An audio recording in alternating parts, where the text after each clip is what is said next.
Welcome to your doom. Sometimes may be good, sometimes may be shit. All right, so we are here with Jared Porter, who's a Madison-based comic. He's originally from South Carolina. Yeah. Yep, and I wanted to say he has had the privilege of opening for Shane Torres at our very own Comedy Cabin just like a couple weeks ago. He's also opened for Chandrasekhar. Yeah. All right, nailed it. And also Phil Hanley. And I just want to say thank you for coming down, and I'm looking forward to just kind of diving into a few questions with you, find out how you got into comedy and stuff like that. Thanks for having me. I'm glad to be in your sex dungeon. Yeah, how did you know? Is it a smell? Yeah. Honestly, the sex dungeon will happen once you finish a drink. Yeah. It was more the look in your eyes. But These aren't even cameras. I mean, they are, but they're not on. It's the door lock. Yeah. We only have so much 8mm film. Oh, yeah.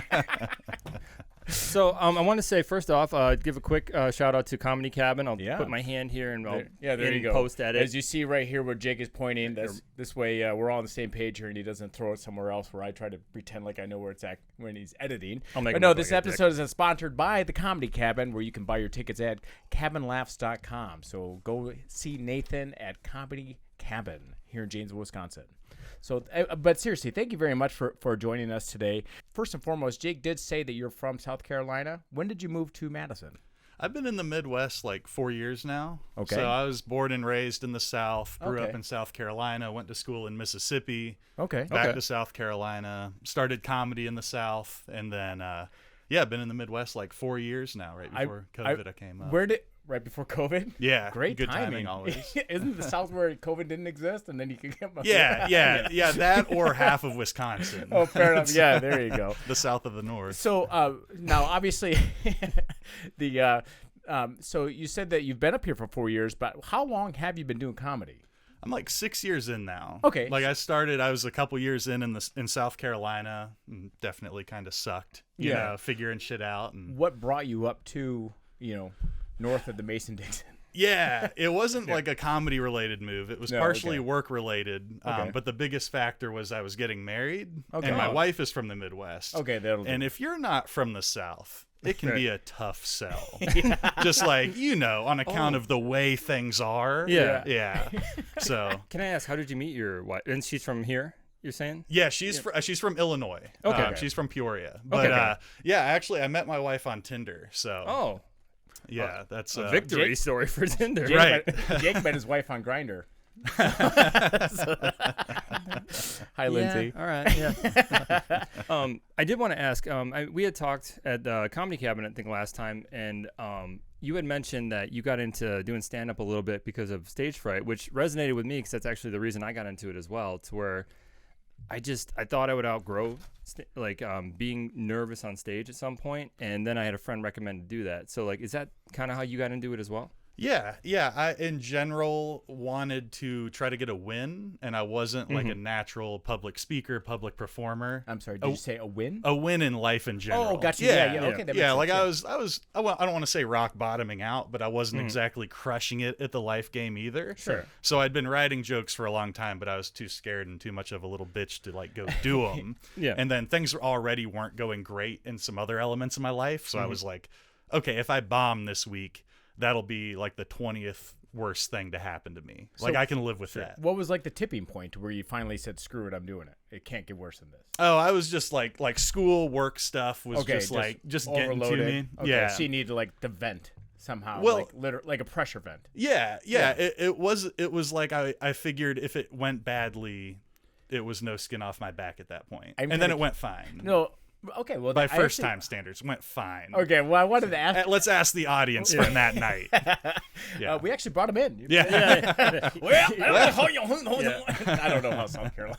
That's exactly how they sound. What'd I say? No. So, but anyway, I am kind of curious as far as tell us more about your first night ever, because I mean, I'll tell you, I know that it takes a lot of screw it, I'm signing up, and then even when they're going through the list, you're probably like, maybe they won't call me. Oh my God, the nerves. It's just the anxiety. I don't know if you have that or had that, but I'm curious about your first time trying it, because you said you were writing for a while before that.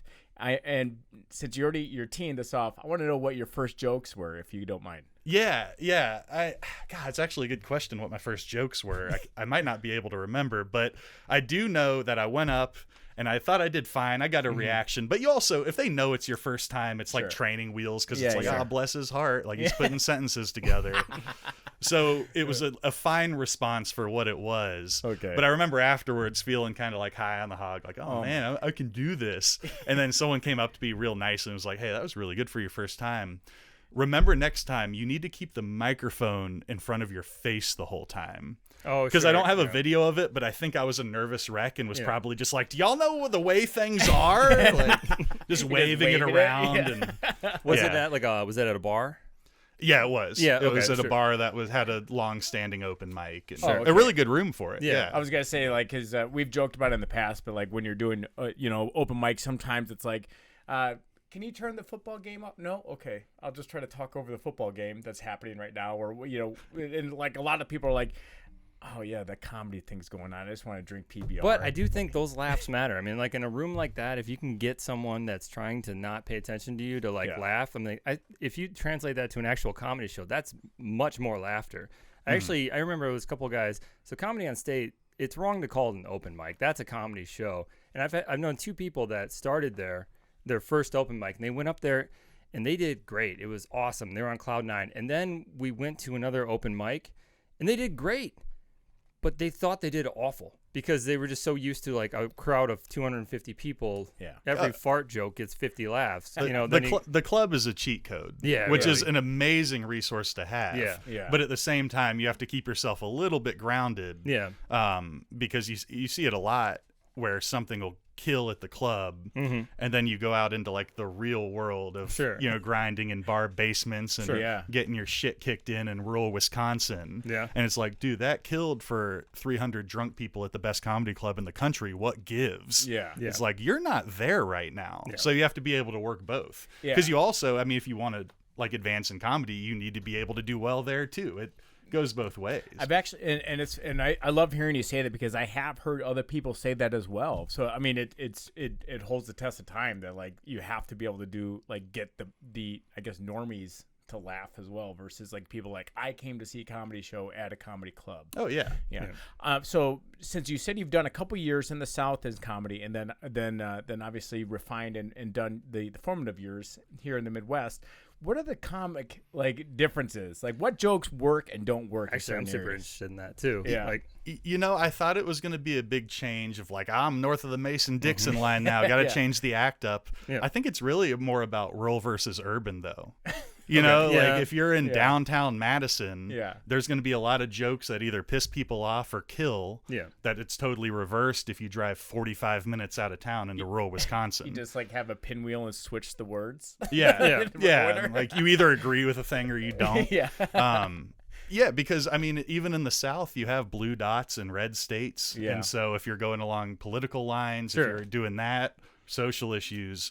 I really think it's more about if you're in an urban center out in the country versus you've crossed the Mason-Dixon line. We're in the North now. Sure. Yeah. Do you have a preference? Like if you had to pick a room, does it feel more rewarding to possibly get like those more difficult rural rooms to laugh? I always kind of view like if you can get people that don't even really, I don't want to say they don't want to laugh, but if you can like rope them into something, I always just think that's better than. You talking about like a gruff chicken farmer? Like if I can get them to laugh at my highbrow Washington D.C. joke. I mean, kind of, because like I think like sometimes if I form a joke that I think will work, it does tend to work more in a city, but then all of a sudden it won't work outside the outskirts. But if I can tailor it to get through to them, that always feels like more of a win. Yeah. For some reason, because I don't know, they're just kind of like, well, we're stuck in our ways, and I don't know, maybe like kind of reading the room. I feel like if I can adjust my joke, it's a little more skillful. Yeah, and I would say it's definitely rewarding to get a laugh regardless. But if you leave a room, if you're out in rural Wisconsin and you get them on board without pandering, and that's the main thing for me. It's you can say something people agree with, and that's half the battle to getting them on board. Yeah. But that's not rewarding. You don't want you want a joke to be funny because it's funny on its merits with a setup and a punchline. Yeah. And so there are like groaner jokes where people walk out, they're like, I don't think you should rape kids, and everybody's like, yeah, glad someone said it. Like guys like boo. Like, So I think that's how, when you are writing jokes though, like where do you come up with new material? Like Yeah, I Like, try. what's your process? I know there's times where it's like all of a sudden like, oh my god, I gotta stop what I'm doing. I gotta write this down, or else I'll absolutely forget it. So I'm kind of curious, like what you're doing to get your new material. Yeah, I would say earlier on, and I'm still, 6 years in, we're all very new, so to speak. But the ongoing process for me was, I feel like the first few years, it was just like, I want to make this subject matter funny. As soon as I thought of something, I'm like, all right, let's make a joke out of this.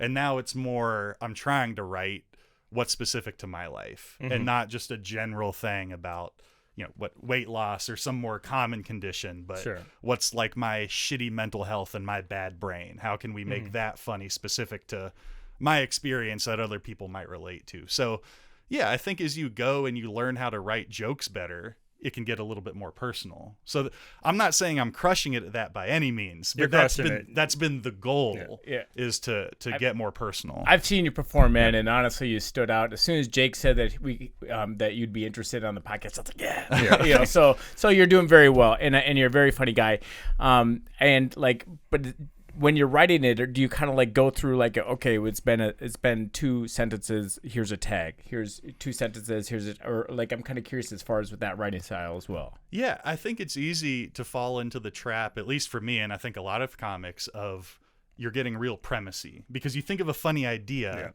and sometimes if you're not real careful, you're really just presenting a funny idea. And so I think it's really important to be able to physically write your joke out or think about it written out and say, no, find the punchline. And if you can't do that, you have more writing to do because you're just saying a funny thing that exists. I get that. That's actually like, as far as like my favorite jokes I've come across, it's almost like once it's a topic with my friends and you can get them laughing and stuff, but there's a moment when I realize I have a good punchline, and then I write that down, and I sometimes work backwards from there to adjust the setup more, because it's like, it's hard to recreate that punch turn. Like sometimes it comes to you just in the moment. And I feel like that's like the cherry you just build the sundae around if you can. Yeah. Is that similar as far as your process, where sometimes it happens, but other times you have to like find it? Yeah, I'd say it goes both ways. There are times where I've thought of just like a funny phrase. I'm like, I need to get to an excuse where I say that stupid fucking phrase on stage. Oh, I love that. You're validating everything, because there's been times where I've had to like just shoehorn in something. It's probably not as eloquent as yours, but I'm like, this has to be said. Yeah. No. All right. I wanted to ask. I know assigning asking who's your favorite comic. That's like saying what's your favorite movie. So it's kind of a difficult question. But if you had to like maybe pick a couple of comics that you remember creating like formative moments, or maybe like inspired you, like who comes to mind? Yeah.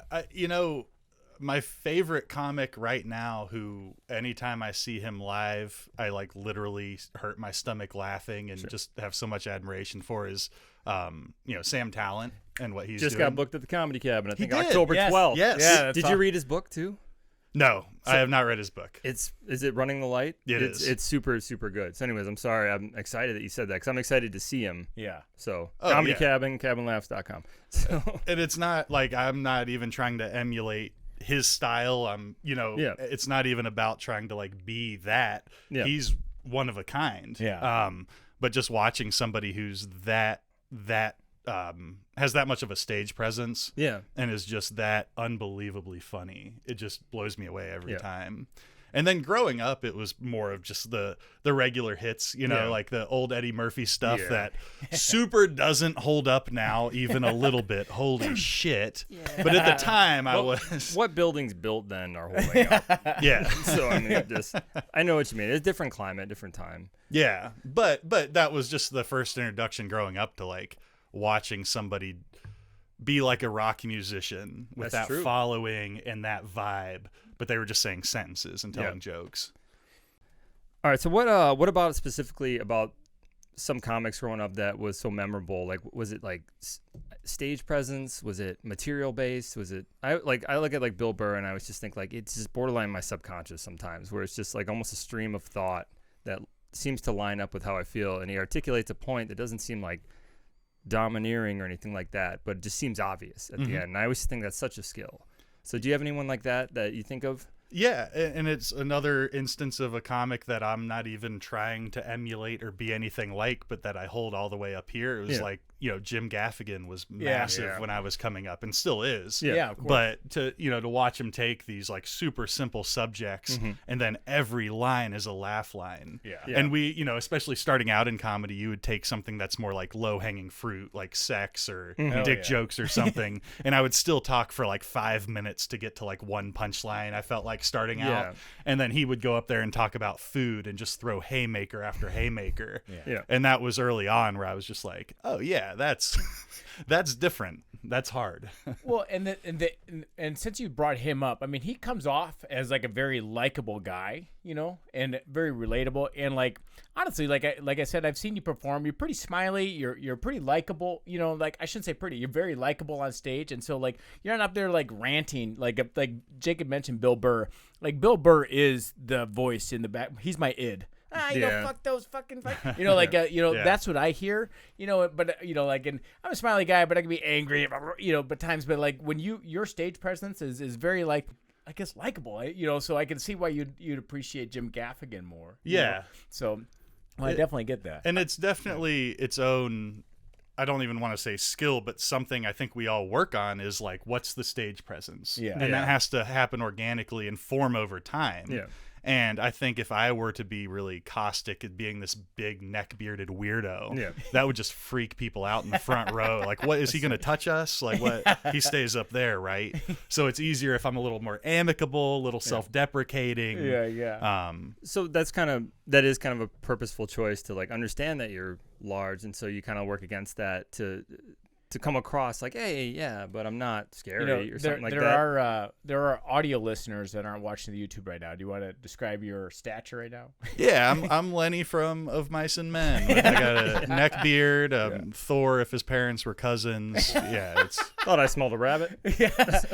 I'm literally sitting on 2 phone books right now to be just a little bit shorter than you. I mostly breathe with my mouth open. So. Well, that makes 2 of us. All right. See, I do have things in common. No, okay, so now being you're constantly writing, you're constantly coming up with new things. What's one of your favorite bits right now that you're running? Yeah, it's an older bit that I'm revisiting, but it's a few minutes long, and it kind of meanders through the premise of rednecks in the South don't usually like have dads when they're growing up, but they all somehow seem to understand how cars work and can fix trucks. And I liken it to like when a sea turtle is born and comes out of the nest and nobody told it it's a turtle. Like it just like knows to go to the ocean. That's rednecks, but with building engines and doing car stuff. It'd be funny to like slide them like metric wrenches. They're like, what? No, I measure my shit in freedom. How many king's thumbs is that? So, and that's a fun one too, because it's picking on rednecks, which is a culture I come from, and I'm an avid hunter and angler, and I'm kind of a hick from the South. So it's fun to run that like in downtown Madison, a very more like left-leaning place. But then take it out into the sticks and try to be likable enough to get that to work. And sometimes it doesn't. Sometimes people get defensive. The last punchline in that joke is kind of making fun of gun owners, for example. But I like that challenge, and I'm not just doing it for me. You need to be funny, and I do it because I think it's a strong bit. But it is fun to try to get people on your side. When you might not always have that leeway. I bet if you had like a little bit of like, took one of those baby sea turtles and like just had like a little bit of meth in the bloodline, you probably would be twisting wrenches too, though, I think. The turtle comes out, it's already wearing like Junko jeans and has a chin strap beard. Where'd you get a half-smoked cigarette? Sorry. Okay, so is that a dually?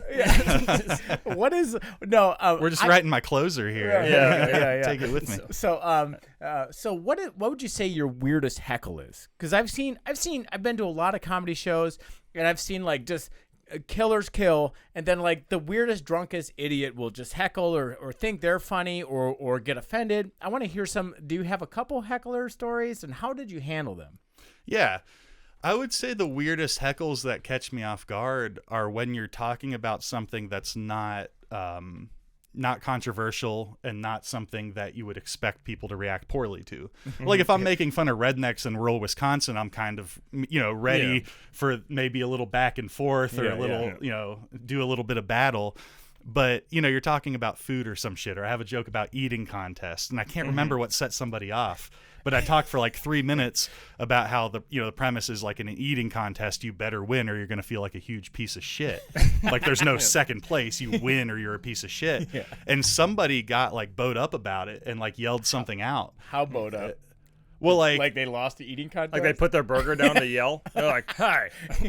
Well, like, yeah, I don't know if it was the competition element or the food element, but they just started aggressively trying to participate. And that goes back to, I'm this big kind of guy. Yeah. I can't just come in super hot. Right. And so I was actually going to ask you that. Like, you have to woo them? Does that help subdue hecklers in a sense by kind of, being overly smiley, being overly nice, just kind of like almost like placating a kid, like, whatever, buddy, just. I think it's be funny, whatever that entails. Because at the end of the day, you can't take a break from being funny. Like, hold on, everyone, this person really pissed me off. Fuck you. Yeah. It's like you still need to be funny, however you respond. So how'd you treat him? So in that case, I mostly, I'll admit, I just kind of tried to gloss over it and finish my joke. Yeah. But it's one of those things where a lot of times with hecklers, it's like when you like have an argument and you're in the shower later. Oh, hell and then you're yeah. like, oh, dude, should have done that. You're describing all of my showers. And that's why we're hitting open mics and stuff, because the goal is that doesn't do anyone any good. Yeah, you got to have that shit on stage. Yeah. That's true. Am I allowed to say shit? Sorry. You can say fucking shit all the fucking time. All right, cool. Yeah, I mean, you have to have that ready on stage. Actually, that's something I didn't write it down, but like, do you try to be clean on stage? Not specifically. No? Okay. I mean, it's a good writing exercise, but no.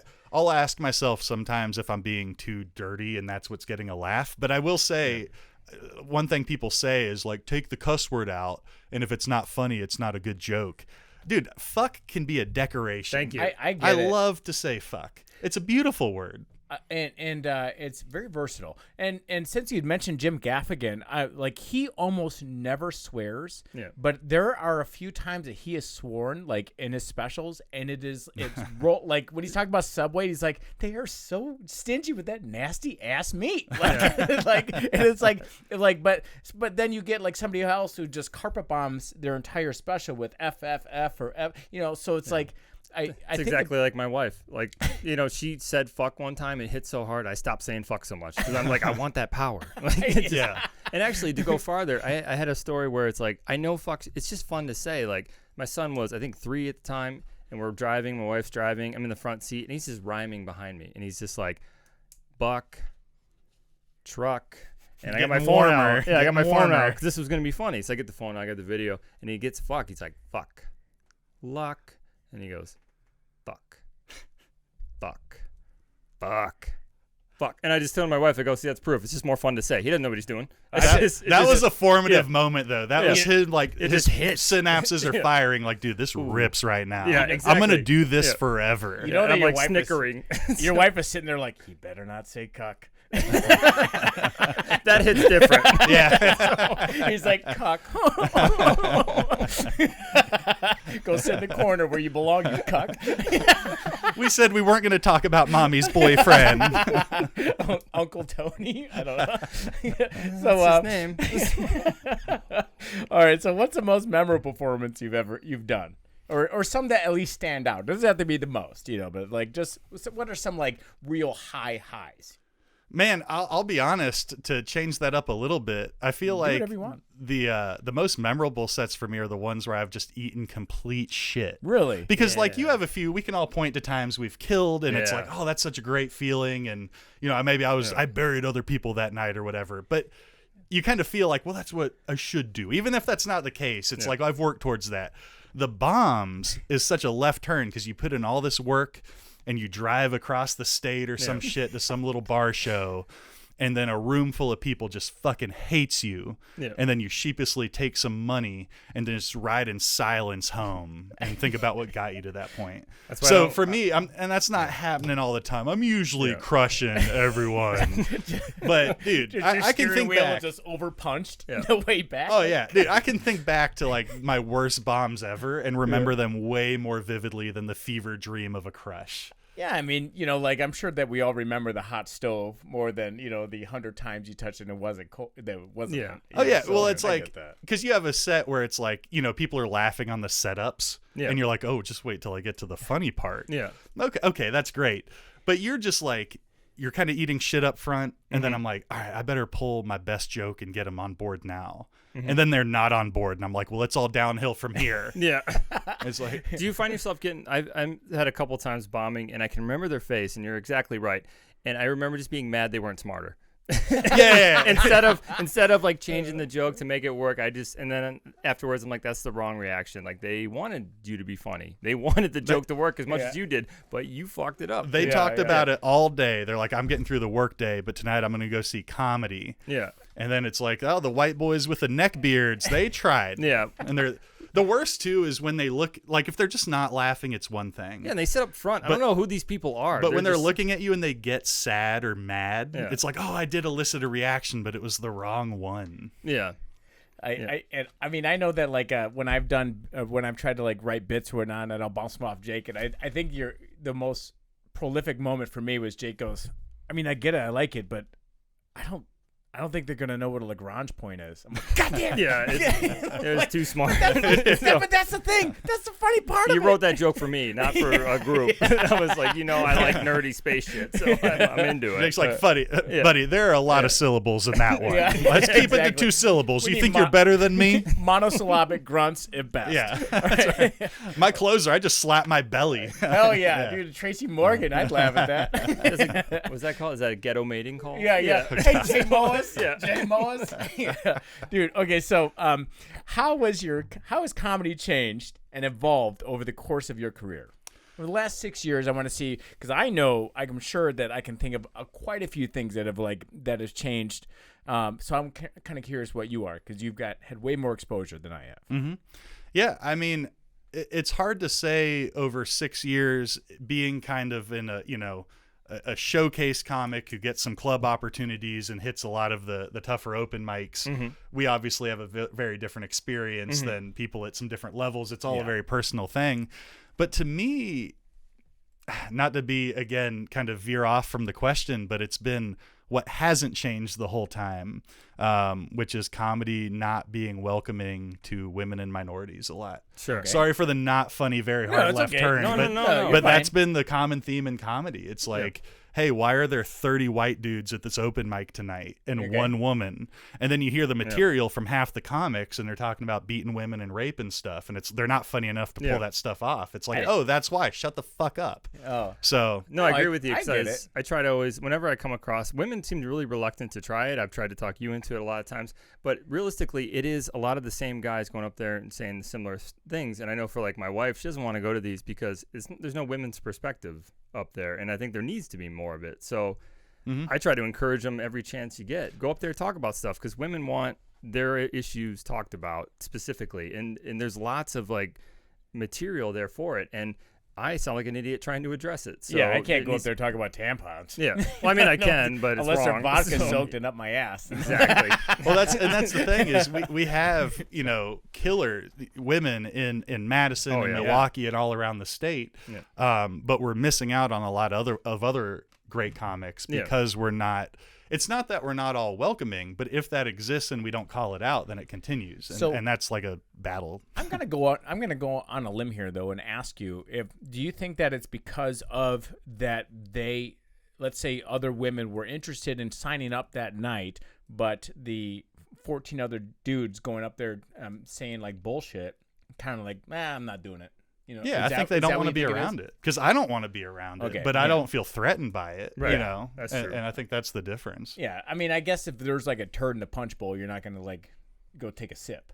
Right. So I get, and then if there's 14 turds in the punch bowl, you're really not going to. So so you're saying basically they kind of almost bullied out by other guys. Yeah. Like saying dumb shit. Yeah, and this isn't me just talking about one specific scene. I think it's a comedy thing in general, and it's an experience I've heard from people in all the time zones. It's like a culture culture of like open mics. Yeah, of people not being mindful of what they say, because people want to talk about comedy, and we obviously hold it in high esteem.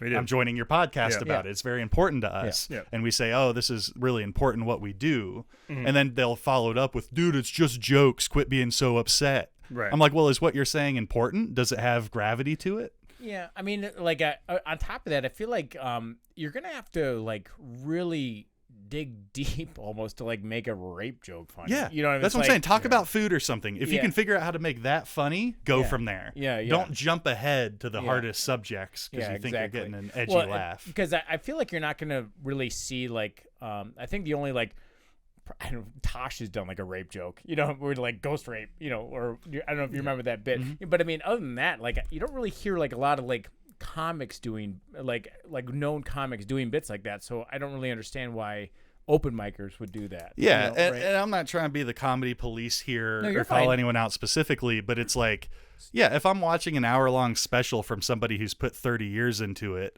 I might be more prone to give them leeway. Exactly. Maybe not, but that's still a personal thing. But I'm sure as shit not giving that leeway to somebody at an open mic on a Monday night when we're all just eating shit and trying to figure out 4 new minutes. Yeah. No, I get it. No, I absolutely agree with you. And I don't think I really thought about it that much. I haven't seen, I guess the open mics that I've been to, I've seen women, you know, and I'd say like a 1 to 10 ratio is the most I've ever seen. For every 10 guys, there's 1 girl. Yeah. Maybe, and Madison's a little bit different, but in the outskirts areas that I've been to, it's pretty ubiquitously men. Yeah. You know, almost the whole time. But I wanted to say, if you have an opportunity to like, so hopefully people watch this, hopefully people listen. I am overly encouraging to women to sign up. So like, what would you say if a girl's happen to watch this, like to convince her to go out and try it? Like, yeah, well, that's a tough one because I don't want to tell anyone to put themselves in a situation that makes them uncomfortable. So I would start from the standpoint of we need to keep calling stuff out when we see it, and there's a difference between being a gatekeeper. Sure. But at the end of the day, there's definitely a lot of people hopefully watching this who have the talent and ability, and hopefully if that's something you want to do, you feel like you're in a spot where at some point you can put yourself out there and try it. I can think of out of my friend group, at least 3 different people, 3 different females they're like, I've always wanted to. I'm like, dude, do it. And they're like, well, tell me jokes or like write jokes, and they'll send me jokes. I'm like, why aren't you trying it? You know. So what would you say to them? Mm-hmm. Yeah, I mean, just that they aren't getting pushed into it. They want to, but they're kind of like nervous. Yeah.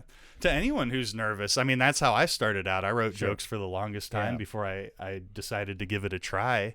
And I think it's one of those things where if you give it a go, you might be pleasantly surprised. That's what I'm hoping for. And for the most part, like I know from my own personal, I love seeing it. I love seeing diversity up there. I love hearing different perspectives. And the majority of people that I'm kind of with do, but there are assholes out there. And just like hecklers, like you just got to kind of block them out and fuck them. Let them stew in their ignorance. Mm-hmm. And actually, I had a question following up here that's a little bit of a heavier one. So obviously, so in like the current like landscape of comedy, you've been in for 6 years. It's kind of changed quite a bit. Obviously, everybody knows with I don't want to say like cancel culture, but that's probably the best way to summarize it. You have comics out there like Dave Chappelle who choose to kind of meet it head on, and it almost like splits the audience a little bit, right or wrong. So I guess in this environment, do you think this is more of an opportunity for better comedy, or do you think it is a detriment? Like some people are saying, oh, you can't make jokes anymore. Or do you think like this is the moment where you can, if you can take your time and be clever, I think in difficult times, it shows more skill. That's just me. And maybe I've done jokes that like haven't worked and I've had to dial back, and I wanted them to work. They just didn't work. Mm-hmm. So to me, I don't know, like the risks are higher. Do you feel that way or? Sure. I mean, the risks are higher, but to me, that's almost just what that is accountability, which is a good thing. And so it's not harder to be funny. I definitely don't think that. I think that there's accountability now. Yeah. And if people think it goes too far, fine. But that's not stopping people from being funny either. Mm-hmm. So if people say, oh, you're being too sensitive about this subject, it's just a joke. Well, I didn't think it was funny, and they don't have to. Yeah. And so for me, I have what I would consider pretty progressive views, but I still stay away from certain subjects because I know people don't even want to hear me touch on it. Yeah. And that's perfectly fine because there's a whole world out there. Yeah. So I don't need to be able to talk about, these hotter button social issues.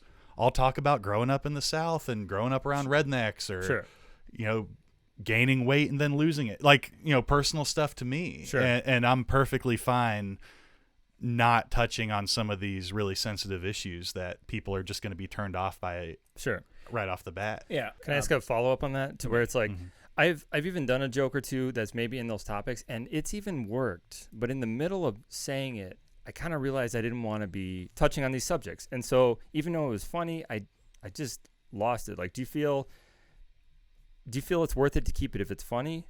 Or do you think that's the right move to maybe like, I think you should be comfortable about what you're talking about up there. Otherwise, it comes across as nervousness on the stage. Yeah. And I also think life experience matters. I mean, we're 3 white dudes right now talking about comedy and having a great time. Yeah. And we absolutely can say our experiences. Yeah. But to me, I don't have the same right to touch on certain things as somebody who's actually lived an experience. Sure. We have more ability to punch down just through privilege, honestly, I think is the word I would use. It's almost like comedy appropriation in a way. Not to be funny about it, but in a sense. Yeah. I would definitely think with our spot in life, we need to be mindful of the fact that we can be hurtful, even if we did. Intention isn't the point. Right. It's your words. Right. People don't know us. They don't know our background. Yeah. They know what we're saying. Right. So a yeah, good way to say it. I think that's what you need to be mindful of is people don't have the whole context of he doesn't really believe this. It's just a joke. It needs to stand alone on its own merits. And if a room is turned off by something and they don't laugh at it because we think they're too sensitive, we didn't do our jobs. It's about laughter, period. Okay. So I appreciate that. I get it. I like it. And honestly, like being the fact that you are progressive but also grew up in the rural South, like you're like the day walker, man. You're like Blade. Yeah. That's you got the best. Me and my hunting buddies, we just talk about hunting. We leave everything else out of it. Like, right. He's like, hey man, is that a pink pussy hat hanging out of your back pocket? Like, don't worry about it. The turkeys are gobbling. Let's focus on what matters. Let's go kill animals with guns like the Lord intended. Should I go into this joke? Do it. Yeah, I'll go. I can always just cut it. So when I was up at deer camp, I think it was 2 years ago. I have a cousin that's very funny, and he was drinking way too much. He hit me with a question I never heard before. He just walks up and he goes, "We were all talking about it. When did you lose your woods virginity?" I'm like, "What do you mean?" Like, when did you jack off in the woods for the first time? I was like, that's the stupidest question, 23. But it sounds like 23 and me. Yeah. I don't know. It is. Boy. I'm gonna cut that maybe. So if you wanna pile on, you said you're an angler. When's the first time? Yeah. The first time you hooked your worm, if you know what I mean. When's the first time you lost your lake virginity? Like what's the first time? Yeah, while you were fishing, it's like, well, everyone at that park was pretty pissed off. Yeah, exactly. Except the one guy there to do that. You're talking about the water park. You can't go to Noah's Ark anymore. They don't let me in the dells. Yeah. It's a log ride. All right. So, man, you want to add on a Would You Rather? Actually, before we end, I wanted to go into one thing. So I had the opportunity to do Madison's top comic that's going on right now. And honestly, one of the top experiences of my life, because that corner used to terrify me. And if listeners, if you haven't been to Comedy on State, what's wrong with you? It's literally one of the best comedy clubs in the country. It's fantastic. And they have a competition going on right now where how many signed up? Was it 50 or 60? I think it's like 72 or 73 this year. Yeah, so then it'll be whittled down to top 25 and then top 12. But we're sitting here with someone that made top 5 last year. Yeah. That's how funny this guy really is. Last year. Blank slate this year. But that's what I wanted to ask. I mean, like, so walking into this, what are your goals? Well, being a competition, I don't know that I really have goals assigned to it because the competition's awesome and Comedy on State's an incredible resource for comics and audiences. Yes. I have nothing but good things to say about it. But the premise of any comedy competition is you're assigning a number to art. That's very much square peg, round hole. That's what I want to touch on next. So, whether it goes really great and you're, you can be proud of yourself, whatever, or if you're out right away. Right. I think you more have to take away from the experience than assigning a numerical value to it and say, I'm the 31st best comic. I'm the third best comic, whatever it is. Yeah. Because that's not how it works. And that's actually what I wanted to get into as far as like, I had a fantastic time, but I ran into a couple of comics that they wanted to go farther, and I get the want to go farther. All I could really like relate to is in tattoo competitions at tattoo conventions, I would have people come up and enter different pieces and stuff, and I can't escape the feeling that not winning is losing, and I think that's wrong when you're judging art. And do you have anything to say about, how about like advice for people not to get discouraged by not, because it's such an impossible, it's almost an impossible, like I want to win this thing that's kind of, it's not a foot race, it's arbitrarily decided. You have to, I don't want to say kind of get lucky, but you got to like thread the needle the right way. And I worry it's a detriment to some comics sometimes if they get out a little bit too early. Yeah, and I do also want to preface this by saying that if you look back at the past winners of Madison's Funniest, they've all been, in my time in Madison, incredibly deserving. Yeah. Some of the best of the best in the entire Midwest. Yeah. So I don't mean to diminish winning the competition. That's not diminishing. But for anybody who's just in it, for anybody who's not the winner, I think you have to look at it like going to the gym and lifting weights, because the lights are really bright. You got hundreds of people in a sold-out comedy club that's turning people away because all the seats are full, and you have all this pressure on you. Can you take weights? Do I don't know. Is that how you lift weights? yeah. Oh my God. Actually, when I go, so let me tell you how metaphors work. When I go to the gym, it's a comedy club because people laugh at me. Yeah. So well, I think it's like you're going and you're going to take something out of it by getting reps in. To where if you can handle that and you overcome whatever stage fright. When you get to a bar show or something that is a totally different setting, and you get a little nervous, you can be like, well, you know what? I got up in front of this comedy club and I did my thing. And I would say that to anybody at any level. If you got up and did it, you put yourself out of your comfort zone. Even if you didn't advance, take something out of it and use it to go kill the next time you're up. I agree. 100%. Regardless of how a set goes, good, bad, you advance in a competition, you don't advance, you carry it with you. And the next time you go up, go punch him in the mouth. That's perfect advice. No, I like it. Yeah. Thank you very much. So thanks for diving into those harder subjects with me. Let's get into a would you rather. I mean, the only competitions I've really joined are beating off in the woods by myself again. Well, would you rather? To be clear, both of you at once. But that was was right? That's where you can win and lose. All right, let's go. Yeah, I always come first. All right, so, I'm sorry. Before I go into this, what advice would you give an aspiring comic? Oh, great. Can you at least say that really quick? Yes. I would say that question has come up before from people considering comedy, but maybe they're too nervous, like we've talked about, or for whatever reason. And the number one thing I tell people, and they don't always listen to me, prepare material. Right. Because a lot of people are just the funny person in their friend group, or they're like, I just love riffing and keeping it loose. I'm like, I bet you fucking do. And that's a fun way to hang out with friends. Prepare your jokes and say your punchlines exactly the first time you go on stage, and also the 100th time. Don't try to do crowd work right off the bat or just riff and figure out a subject as you go. Right. Because it's a lot different, I think, for people, and you see the life leave their eyes when they're the funny person in their friend group, and they're like, I'm just going to be loose. This kills Tanner when I talk about it. And then they get on stage, and there's a dead silent audience. All right, make us laugh. And do it every 20 seconds and keep it going. And then you can see them be like, oh, this is actually hard. And you don't see those people again. So I would say prepare. Which sounds stupid, but people don't do it. And I was so scared to go up there the first time. I definitely was like, I practice in my basement. I have a dog that makes eye contact a lot. Best resource ever. I would just in the garage. He has eyebrows too, so he's very fat. I would over and over, like preparing definitely. And I remember being up on stage and it working and being like, I'm glad I did this. I'm glad I whittled it down to, punchline or set up punch. Sometimes I'm Jake's dog. So no, it really is. You're like a peanut butter off. It's a licky pad. He's like a human Kong ball. You know what I mean? Not allowed in Illinois anymore. All right. So, are you ready for your Would You Rather? I am. I'm very curious. Now, as a comedian, all right, and you do travel around a bit, would you rather tour with a famous comedian that you love, you admire, you look up to, but they don't think you're funny at all and never laugh at any of your jokes? Or would you rather tour with a comedian that you loathe, but you happen to get on their ticket, they bring you all around, and they laugh at everything you say?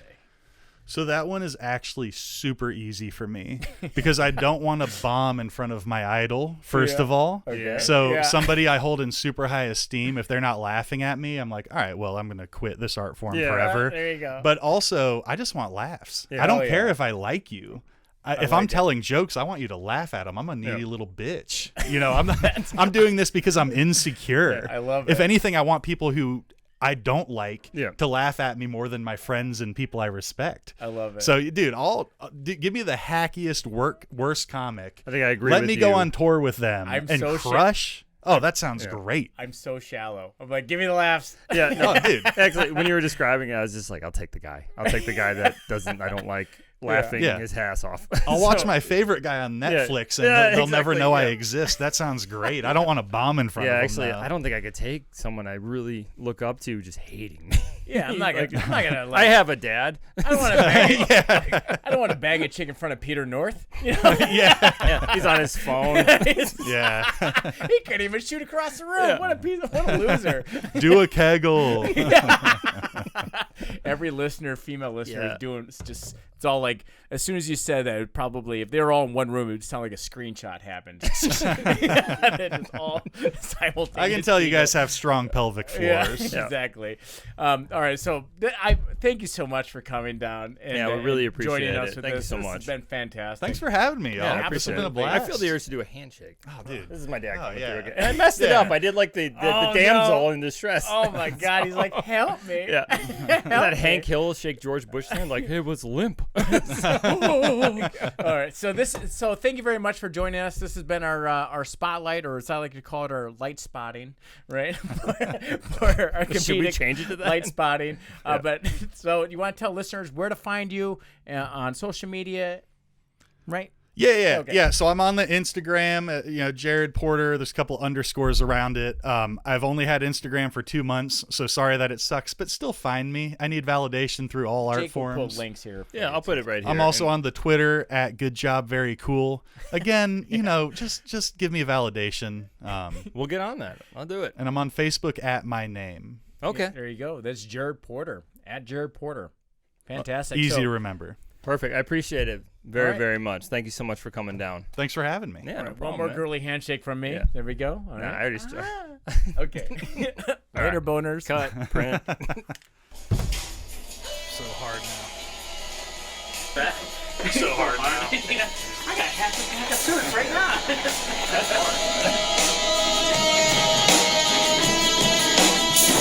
You met me at a very strange time in my life.